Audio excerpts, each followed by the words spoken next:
protesta ng mamamayan para po sa katarungan, kalayaan, karapatan at kabuhayan.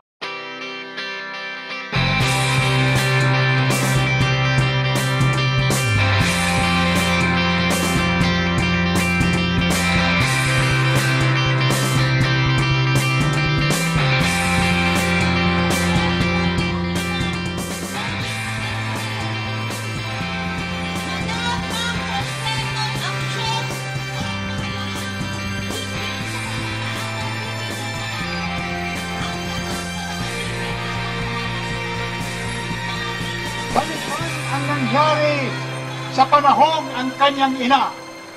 Si dating Presidente Cory Aquino ay nailuklok sa kapangyarihan naging presidente matapos bumagsak ang diktadurang Marcos. At kanyang pangako ng kanyang gobyerno ay ang tahasang kabaliktaran ng diktadurang Marcos.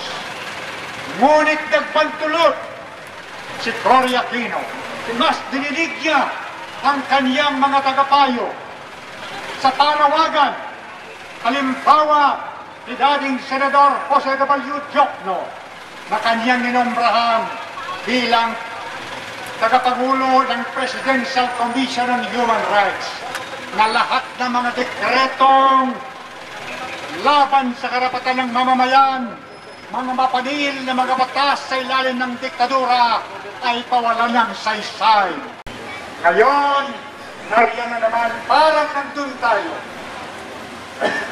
sa kaparehong sitwasyon na matapos ang karumaldumal ng mga pagpaslang, pagdukot at malawakang paglabag sa karapatang pantao sa ilalim ng gobyernong Macapagal-Arroyo, nariyan naman si Noynoy Aquino na dapat ay gumawa ng definitong hakbang para tapusin itong mga pagpaslang. Isang linggo mo lang ngayon, abangan natin ano ang kanyang sagot sa usapin na ito. Meron ba siyang definitong sagot o tindig dito sa usapin na ito? O mananatili siyang malambot at aarugay ng Armed Forces of the Philippines at sa makotawid ay palalakasin ang loob nila ipagpatuloy ang implementasyon ng counterinsurgency program na kasama itong patuloy na pagpaslang at pagdukot. Kung mangyayari yun, wala tayong asang katarungan sa magungkot yan. Yan ang hamon kay Noynoy Aquino. Itigil ang pamamastak! Itigil ang pamamastak!